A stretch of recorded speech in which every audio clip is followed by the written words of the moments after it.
All right, this is going to be part two of my preview of the Eagles offense against the Chiefs in the Super Bowl. We're going to talk about a formation called Ace Gun. It's a compressed formation. I think I've got 6 or 7 plays loaded up here.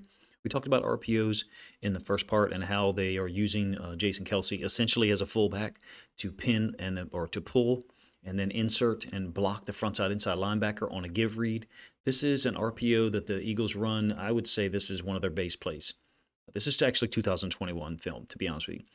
Run this from a formation called Ace Gun. So you've got 2 tight ends. Sometimes it's a tight end here and a fullback. I mean for other teams. The Eagles generally are using 2 tight ends, so 12 personnel. It can be 11 personnel, but typically when the Eagles line up a receiver in one of the slots, it's because he's going to run the hide concept out into the flats, which is what that tight end does there. On the snap,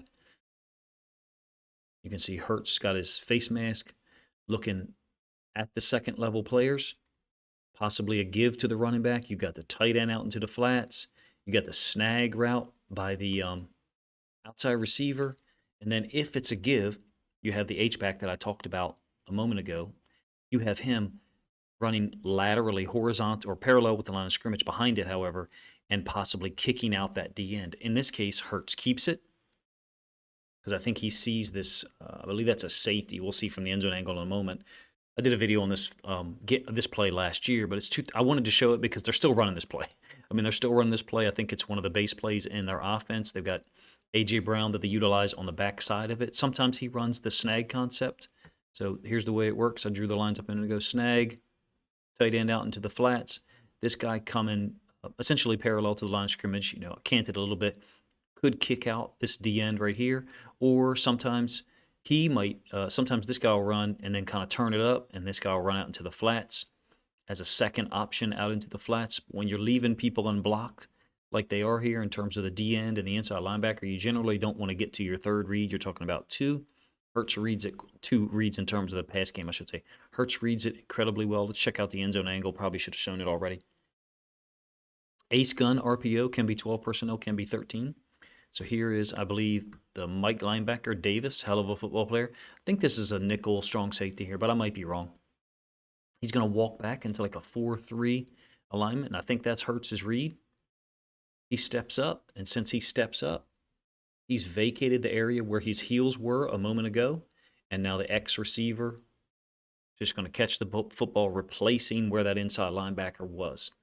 Simple RPO. Hopefully I can get back here. All right. So look where his feet are. His feet are the 4. Oh, I guess this is the 20. So we'll call this I think this is the 29. His heels are at the 29. They also are leaving this D end unblocked. If that linebacker was to sit, then you would get a kick out block by this tight end on the D end, and Sanders would turn it up underneath that seam, underneath that kick out block. As it is, that strong safety steps up. Hurts sees it. Quick delivery. Huge gain, 20-yard gain. All right, so that's Ace Gun RPO. They're still running it.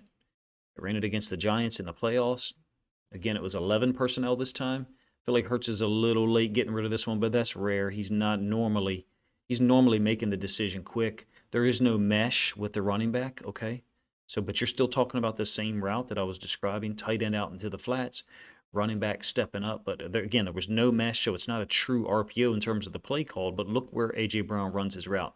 Now, he spun, backwards for a snag concept. Tight end runs out. I'm not saying A.J. Brown did something wrong. That's obviously what they're coaching him to do. You have the same, route on the other side. This is a foundational element of this offense, if you ask me. Ace Gun, tight end running out into the flats, where? Into the boundary. In part 1 of this video series, I talked about the tight end and a running back on the same side into the boundary. With who else? A.J. Brown. This offers you so many options. You can run, vertical stuff with A.J. Brown, still run this route, and you can still run the damn RPO with the running back. I mean, you're talking, the vertical is, attached to an RPO is probably an automatic, probably a check, depending on the coverage, especially with that tight alignment. It is a little bit of a giveaway, that compressed alignment by the X receiver, in this case Brown. You can see against the Vikings, same alignment, 11 personnel again, keeping it. Why? Because the running back and the tight end are on opposite sides. So this video is about RPOs, and this is not an RPO from the standpoint of Hurts giving it or keeping it and throwing the football. Now, you do have these guys running horizontally, laterally as offensive linemen. So there may be an option to give it there. Don't get me wrong. Doesn't look like those offensive linemen, to me, are really run blocking in a manner that they would get the football. The quality and level of play that those O-linemen give, they're not all going to quit on the play. I don't mean quit. They're not all going to stop blocking if the potential is there for the running back to get the football. So some would say it's still an RPO, coach. No, it's not. This is a designed play fake that could look like an RPO from the same formation, but you as the fan watching the Super Bowl, by the way, option 4, besides giving it to the running back, which is not a true option here for him, but the defense doesn't know that. Option 1, give to the running back. Option 2, throw the ball to one of these guys, 2 or 3. And then option 4 is keep it, run out and run. Now, it's a short gain here, but you as the fan watching the Super Bowl, you will have a pre-snap understanding of whether or not it's actually going to be possibility existed. It could be an RPO-Y. Tight end and running back are on opposite sides. Now, if they do this, and this is a tight end, if you really pay attention, and this is why the broadcast should show you the personnel grouping. They're not going to run the RPO with that guy as a receiver. They're generally going to run it, the guy on the same side as the running back being a tight end. I don't know why. He's just running out into the flats. But in any case, I digressed a little bit there. This is not on RPO. The defense doesn't know that. You will know that as a person watching. This is just basically flood, if you ask me. Hurts keeps it because they've got pretty good coverage. Short gain. Against the Giants, running back, tight end, same side, RPO. Giants did a nice job, I thought, on 3 times defending this concept. Devonta Smith out there, they're kind of masking this with the motion, so they're making it look like trips to the boundary. The motion is trying to clear someone out of here. Tight end out in the flats. Again, Smith, I think, running the snag. Possibility of Jalen Hurts handing the football off as option 1. Option 2 would be the snag, or what looks like, kind of like it's going to be a snag go by Devonta Smith. He looks a little unsure what to do. He's reading something. Hurts throws it out there pretty quickly. Tight end, running back, same side. I actually showed this one in the previous video, so my apologies. It's not ace gun, but you're still talking about an RPO where the tight end goes out into the flats. You, as the person watching the game, will have some pre-snap inkling of it. It's a great job by the DN, to be honest with you. The DN goes down the line like he's going to tackle the running back, which is why Hurts keeps the football. And then he's got so much athleticism and burst, he actually comes upfield and gets a hit on Jalen Hurts. Sometimes you draw the RPOs up on paper or on your screen, whatever playmaker software you use, and it looks great. And then you got an athlete like this who's able to burst through. I mean, he's still, and that's legal. It's totally legal the way he hit there. But anyway, big gain down into the boundary for the tight end. They really threaten, I think, the width of the field. I talked about that in the previous video. They threaten the width of the field by often putting A.J. Brown into the boundary, putting the tight end and the running back into the boundary, sometimes putting trips or bunch into the boundary pre-snap, forcing the defense to account for that. Watch how wide open these. This is the last play I'm going to show you here. Don't suspect that this is actually, to be honest with you, an RPO from the standpoint of it possibly being a give. But what it is the Giants just not covering a guy in motion at all. I mean, that guy's wide open in the flats, and then you've also got A.J. Brown on the in cut, very similar to some of the routes I showed in part 1 of this series. A.J. Brown in week 1 against the Lions, just cutting them up on in cuts. I think some of these are pre-snap determined RPOs. I think some of these are Jalen Hurts being told in the helmet, where to throw the football. Some of them, or most of them, I should say, is Jalen Hurts just making the read. And again, back to my point from the first part 1 of the video, is that's what makes this a true spread offense, is that you don't know sometimes by the play call, and the defense doesn't know because of the formation who's going to get the football. Additionally, it puts a lot of indecision in certain players' minds. Inside linebackers, edge players. Watch what this tight end does to this edge player. Cuts him down. That takes away a lot of your burst and your explosion, takes away a lot of your pursuit. It's a dangerous offense that the Eagles are bringing into the Super Bowl. I love the RPO game. I hated it as a defensive coordinator for real when it first showed up. And then you kind of say, okay, I'm just going to make them do this. I'm going to make them do that. What are the Chiefs going to make them do?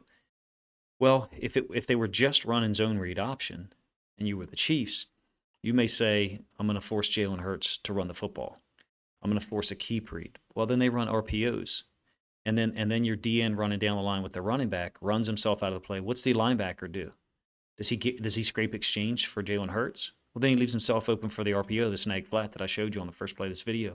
I think the Eagles have answers for pretty much damn near everything. If the Chiefs are going to come in there and really slow down or stop them, I think they're going to have to have different answers on each play. It's not based on formation, to be honest with you. I haven't delved into formation for the Eagles a whole lot. This is part 2 of my preview of the Eagles offense, showing you how they utilize RPOs to put the defense in conflict horizontally. This one really was supposed to be on part 1, but part 1 went a little long, 17, 18 minutes, so I decided to cut them up into 2 pieces. You guys let me know what you think of the Eagles RPO game. I think it is a foundational element of what they do. And that doesn't indicate, oh, they're a college-style offense. Oh, they're not NFL, making NFL reads. That's BS. The RPO game is utilized by everyone. You know who else uses the RPOs a shit ton? The Chiefs. And it's surprise, surprise, those are the 2 teams in the Super Bowl.